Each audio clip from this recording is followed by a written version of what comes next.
Hello and welcome to Epic Fantasy Gaming. I'm Joe here. He's my co-host Dan. Hello and greetings. Now let's get on with the playthrough. This episode's basically gonna... It's not really gaming. It's gonna be reading because we have to go to Leon's tavern and just hear the story from Victor. You're here! Good! Huh! Don't just stand there! Come on in! And why is the wire not here? Ah, there. Oh, whoops. Like we came to hear about Grandpa Genkaku? Yeah, we already know that. Oh, whatever. Hey, come on now. What's the rush? It's a long story and it's not a very happy one either, okay? I don't know. I'm actually going to say this. I think it's a little happy in some ways. Especially when you consider what Victor's been through. I mean, in the previous war, was there ever almost a happy moment? Yeah, from this he sounds like he's treating them with kids' gloves. Well, he probably is. These two are, well... Kids, and they're made of glass. They're not McDole. They're not tough. So what do you think? Still want to hear it, will you? I still want to hear it. Okay, well get ready. It's a long story. Actually, it's kind of short. Just correcting him. Just before the war started, fighting between Highland and the state was pretty much limited to minor border skirmishes. But what was it about 30 years ago? Highland and the state fought a great war against each other. There are a lot of different stories about what happened, but it looked like the state started the war. Annabelle's father, Mayor Daryl of Muse, oh, with a name like that. Okay. led the state, and the famous general Han Cunningham led the Highland army. So famous, he never shows up in this game, except for 5 seconds. Sorry. A plot point that they could have used. A character who should have shown up instead of Leknot. Or Kiba. Yeah, like, what the hell is Kiba doing in this game? He has no role. Daryl was an amateur when it came to war, and before long he had lost half of Muse and the Matilda domain. Wow, he sucked. I mean, Gerudo was old enough to be there. And Gerudo was probably the only thing that saved the Matilda region. He is a pretty good general. Yeah. He's not Joey Atreides, who's the worst general ever. And Daryl lost Matilda. Half of Matilda. Half of Matilda. Hey, I think Daryl as a general could beat Joey. But then again, anyone could beat Joey as a general. That's when a hero appeared. Your adopted father, Genkaku. Genkaku got command of a unit and raided Highland's supply tent. This slowed Highland long enough for the state to recover. One tent? I think it's supposed to be their rear guard or something. The war went back and forth. Genkaku and Han were from the same village, and it looks like they were good friends. So, one question. I thought this was a long story. You just skipped 70% of the war to 80%. So much for that. Yeah. Sometimes they would drink together leisurely right in the middle of both camps. Now, here's what the creators wanted the Joey-Ryu relationship to seem like, but it's not. Actually, Joey's even more evil than Luca Blight, and Ryu is, well, not such a bad character. So, yeah, these two were what they should have been, but because Joey's a psychopath, they weren't. Mm-hmm. And doing so, they soon both realized what a stupid and pointless war it was. Yeah, I'll grant you.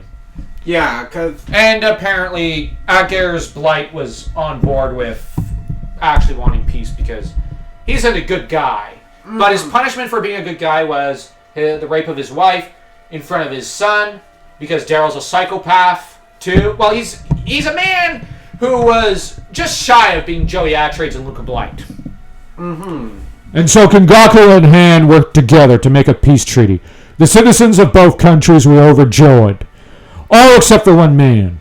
The mayor of Muse City. Yeah. Sounds rather like Joey. Mm-hmm. And I guess, maybe they should have made it Han Cunningham one of the 108 stars. Or at least an ally character until you have to fight him in a one-on-one and kill him, like T.O. McDowell. I don't know. You can make this a well, this is a dark fantasy universe, so you could make it dark, kind of like the first game, the original game. It shows that it seems like there's too many cooks in the kitchen. Yeah, as you always say, too many cooks. I know they're saying too many cooks, but too many cooks in the kitchen here. And the thing is, this started off a decent game. Yeah. It's just too many cooks. They wanted to you could tell there was someone in production that wanted to contrast Joey with Daryl and Ryu with Garrus. Yeah. But because of some other people, they switched to simping for Joey. Yeah, a psychopathic character. There was one border city, your hometown of Kiaro, that Daryl refused to give over to Highland. And so negotiations broke down, and the war began anew. Whatever. That's when the King of Highland, Garrus Blight, made a suggestion. The war should be decided by a duel between both champions. Daryl agreed to the idea, as did Han, and Genkaku wished only that the war would finally come to an end. Yeah. This is supposed to be sad, but whatever. The time came for the duel to begin. King Garrus gave his sword to Han, and Mayor Daryl gave his sword to Genkaku. This signaled that each champion was fighting as representative of their own country. But something happened. Genkaku never once even raised his sword. Daryl ordered him to fight over and over, but he refused. Time passed, and the people got angry that the contest was spoiled. They blamed Genkaku. With no other choice, Han knocked away Genkaku's blade, put his own sword to Genkaku's neck, and declared victory.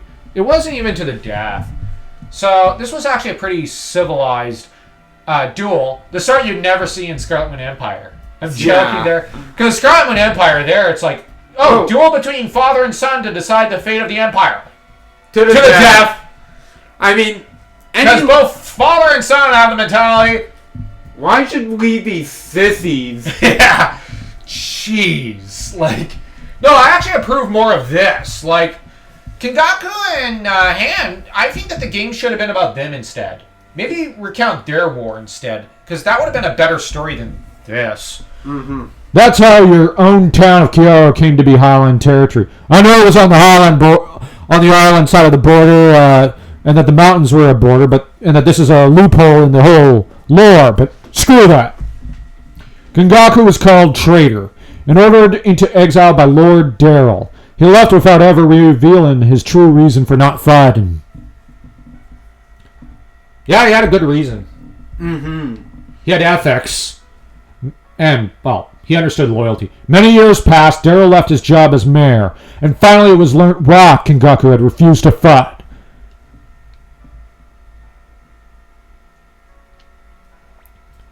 Daryl had secretly coated the sword he gave to Genkaku with poison. Genkaku was ruined whether he won or lost. If he lost, fine. If he won, Daryl was planning to expel him for his evil crime.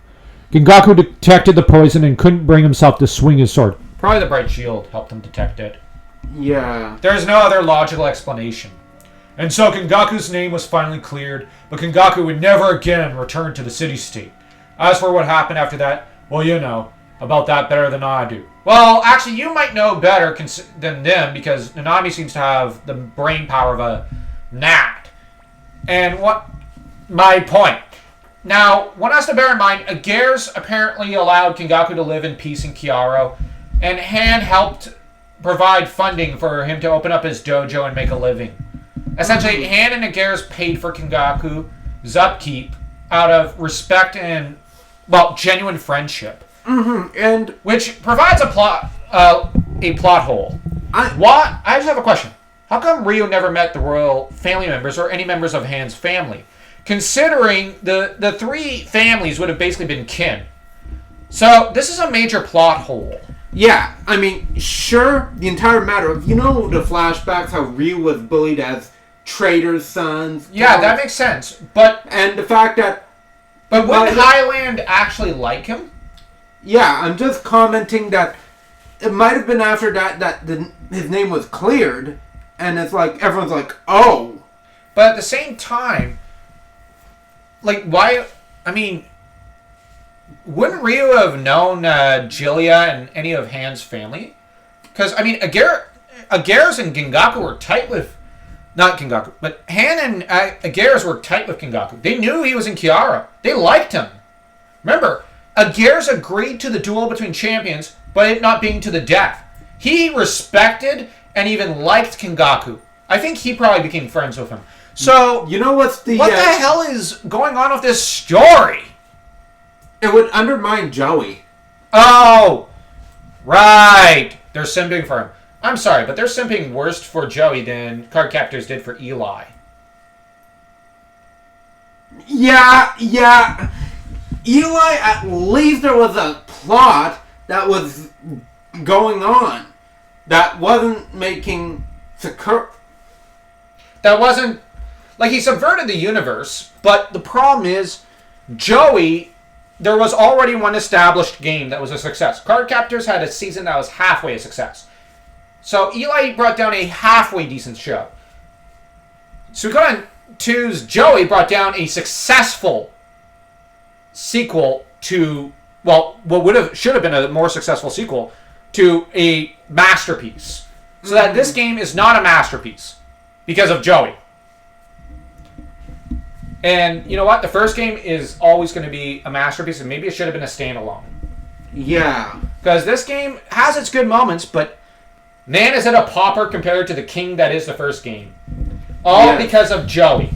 Mm-hmm. I mean, Luca doesn't even get to have any characterization beyond because of Joey. They're the reason why... They used up all of Luca's time as a villain to characterize Joey rather than giving us a better understanding of Luca's mind and character. Because, well, here's the thing. The first game had complex villains. Even Uber, who's basically a serial killer mentality type of character, you understand that he's a demon. You understand that Necklord's mentality. You understand Windy. You understand Kanan. There are some evil dudes out there, but who are just evil for the evils. Joey, there seems to be two camps.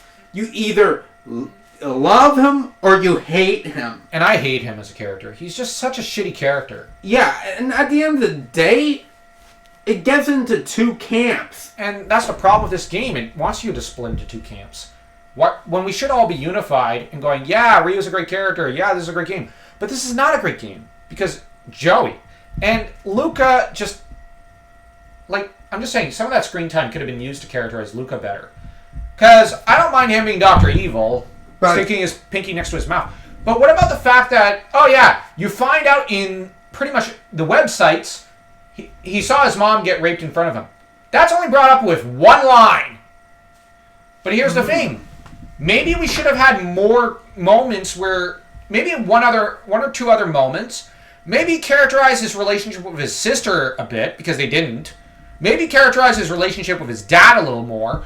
Like, you could have fleshed him out as a villain. He is so not fleshed out. Windy, she ends up speaking through her black rune that is engraved in most of the mighty generals of the Scarlet Moon Empire. So, what kind of character do we get from her? Like, with the Quanda Rossman and Milichark. She's willing to wipe some people out. Like, she will stop at nothing. She's a psycho. But then at the end, but you get hints throughout the story that she wants to be loved by Barbarossa, and at the end, she's pathetic. Now, she's a psycho, but she's pathetic as a human being as well. But she's one of the deepest, most terrifying villains in fantasy fiction. Luca has some presence, but they never concluded his story. Mm-hmm. Joey is a villain, could have been a great villain, but half the team was simping for him, so that's a problem. But anyways, let's continue reading this. I guess it was more important to Genkaku to live happily with you two than it was to return to the state to clear his name. And after that, well, you must be tired. Anyway, that's the kind of life your grandpa led. But Ryu, you're not Genkaku's son. You're a person named Ryu. Yeah, whatever. I kind of take the attitude, yeah, but you are defined by your heritage in a way. Yeah, and... Don't ever forget that. Oh, it's probably late. It's pretty late. You should carry Nanami to bed. My question is, Where did Genkaku find Ryu and Nanami? That's a plot hole. I have no idea where they come from. Mm-hmm. Were they street kids? Were they found in a battlefield? Did he find them in the river? Did he bang a chick and claim that they were innocent? No, that they were adopted because he didn't want to admit they were illegitimate? Like, what's the story here? And there's something else here. You two are good kids. I think I sort of understand how Genkaku must have felt about you. Sort of. Not about her. And I only halfway know you. The fact that Nanami cared very little for the story, that she fell asleep. She doesn't care about her grandpa. She never did. She was...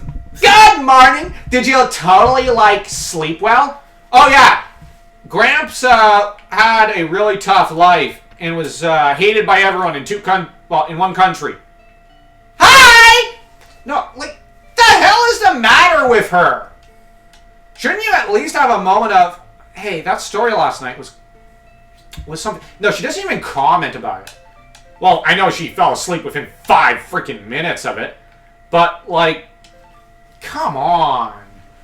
This writing... No one comes off likable, almost. Now, if you enjoyed this video, or if you didn't, just leave a like, comment, share the video, and subscribe. We're trying to grow the channel, and once we get to 1,000 subscribers, we're going to publish the first chapter of a dark fantasy horror novel. One more consistently well written than this. So, until next time,